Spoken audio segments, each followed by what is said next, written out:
Star Wars Episode 1 The Phantom Menace is directed by George Lucas and stars Liam Neeson, Ewan McGregor, Jake Lloyd, Natalie Portman, Ray Parks, and Ian McDiarmid. And this film follows two Jedi who are caught up in a trade dispute with the Trade Federation on the planet Naboo. The Trade Federation is taking over the planet Naboo, and these two Jedi are there to help escort the Queen of Naboo to Coruscant so that she can get help for her planet. And on the way, they have to stop on Tatooine, where they meet a young boy named Anakin Skywalker, who they believe to be this chosen one. Kind of somebody who is going to be fulfilling a prophecy within the Jedi Order in order to bring balance to the galaxy. And all while that is happening, a mysterious Sith Lord named Darth Maul is following the Jedi to hunt them down and kill them. Now, anybody who knows me knows I love Star Wars. It is, to me, the greatest franchise on the face of the earth. I mean, hell, I'm building a lightsaber. Yes, I'm building a lightsaber out of the vintage parts used in the movies. And look at how cool this thing is. But that's not what we're here to talk about. To get to the good movies in the franchise, we first have to dredge through the shit. And Star Wars Episode 1 is shit. I'm serious. When I was watching this movie, I had to fight every urge just to turn it off in order to get through the movie. I didn't think I was going to get through it. Now, I will say a lot of the concepts in this movie are absolutely fantastic. I would love to see the sports in the Star Wars world. I would love to see more about their Senate and their government. I would love to see things like that within this world, but sadly, they're just not executed well in this film. But I will say there are quite a few positives for this film.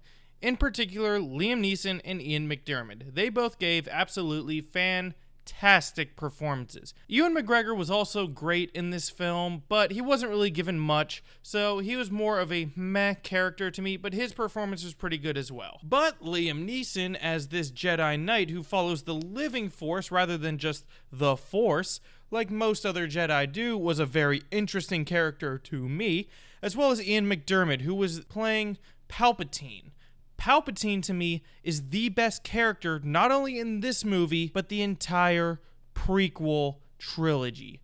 He is fantastic throughout these films, and this was one of the stronger parts of Episode 1. McDiarmid was really good at swapping between being this kind of egotistical and hypocritical politician and the Sith Lord Darth Sidious. Both roles were kind of similar, but overall they were two completely separate roles in the end. He played both wonderfully. And the moments between a young Anakin and his mother, Shmi Skywalker, are also very good. And to me, the chemistry between the actress who played Shmi Skywalker and Jake Lloyd was fantastic. The best scene in the movie for me is when a young Anakin Skywalker is about to leave with Qui-Gon Jinn to go to Coruscant, but he runs back up to his mother to say his final goodbyes.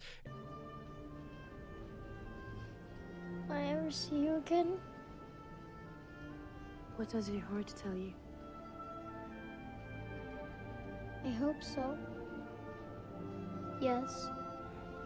And it is such an emotional scene. It is one of the few times in this film that we get any emotion. And anytime Darth Maul is on the screen is just badass. It is so wonderful to see such a menacing looking character. Even though he didn't have much dialogue and there wasn't much characterization to him, he was still a very cool villain, and his fight scenes were really cool. They're probably my favorite fight scenes of the entire prequel group, and Darth Maul's fight at the end with Qui-Gon and Obi-Wan, where he ultimately kills Qui-Gon, is one of the coolest fights I've ever seen. And Darth Maul too, anytime he is on screen, he is definitely a presence that is very menacing. The first time that you see him, he comes out of the shadows on this holo feed, and it is so well done. He is a great villain for this film, even though there isn't too much to him. And I've learned to kind of forgive Jake Lloyd's acting in this film. Now, that doesn't mean it's good, because it's not. But in light of things that we've just learned about him, like him having mental issues that may or may not have been there as a child,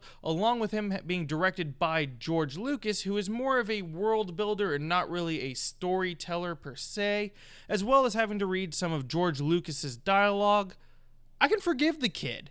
He did about as good as I think he could have done in those situations, and I don't think it was fair that afterwards he was bullied and ridiculed as much as he was. He's a 9-year-old kid put into one of the most anticipated films of all time. He was set up for failure, and while I don't think the performance itself was good, I can forgive him. But now let's get into the shit, and there is quite a bit of it. Okay, like I said, there are a lot of things in this film that were very interesting ideas, but very poorly executed. For one, the pod racing. This sequence had the ability to be one of the funner sequences in this film. But the pod racing is so boring because it looks like all the same shot. Now you can look at the little details and see that yes, it is different, but I think it would have been far more exciting if they showed more than the pods going from left to right. They could have gone right to left if they just took the camera from over here and moved it over here.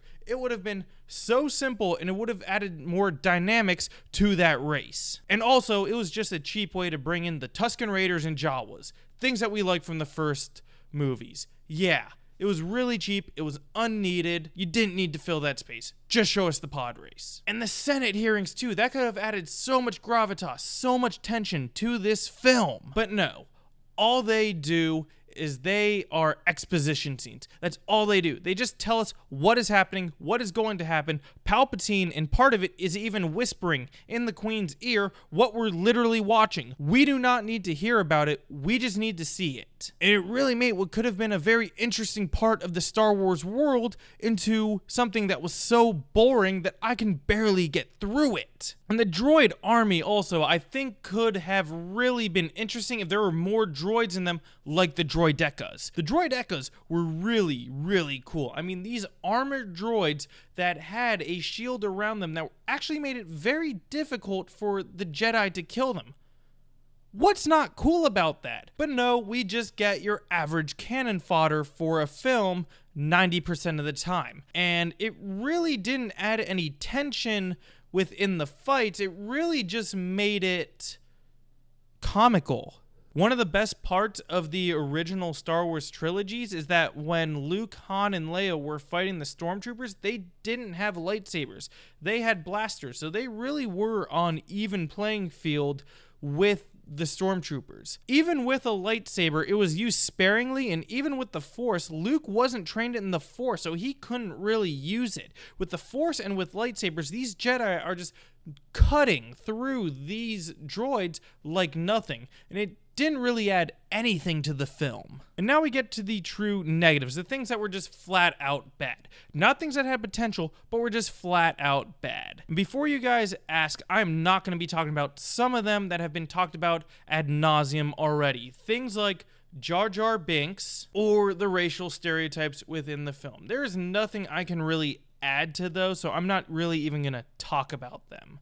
But they are massive negatives. Well, for one, the CGI in this film has not held up at all. I mean, yeah, at the time the CGI was groundbreaking, but when you look at the CGI from even episode 3 or from the originals, which were made in the 70s and 80s, it does not hold up at all. I mean, can you honestly tell me that today that is a realistic looking dust cloud? And like I said earlier, there are way too many exposition scenes within this film. I talked about the Senate earlier, but you can cut out about 40 minutes of scenes of people just walking around and talking, sitting and talking, people walking and telling us what exactly is happening within the plot. There is so much of it, you could cut it all out and make this movie about 40 minutes shorter and we'll still get the point. And the four-way battle at the end, was it edited beautifully? Yes. Yes, it was. The editing in that scene is spectacular, but 3 of the 4 scenes I did not care about. They were either ridiculous, goofy, or I just straight up didn't care. I only wanted to see Darth Maul kick ass, and that was the best of those 4 fights. The other 3 I was not invested in whatsoever. And also the continuity errors. And I'm not talking about little ones, you know, like between films or between scenes, props changing. That happened a lot in the original films. That was due to limitations on what you could bring back to the States or film in London. That happened. You're not going to find the original parts. things are going to change. Whatever. That's something nobody is going to notice. But when Obi-Wan Kenobi's hair changes from shot to shot, like right here. If they find us, they will crush us, grind us into tiny pieces, and blast us into oblivion. Ah. Your support is well seen. This way. It is so noticeable and so distracting. And then also this moment right here where the Jedi are talking about the Sith. Impossible. The Sith have been extinct for a millennium. But then later in the film, Yoda says this. Always two there are. No more, no less. A master and an apprentice. How the fuck would Yoda know that? How does he know that?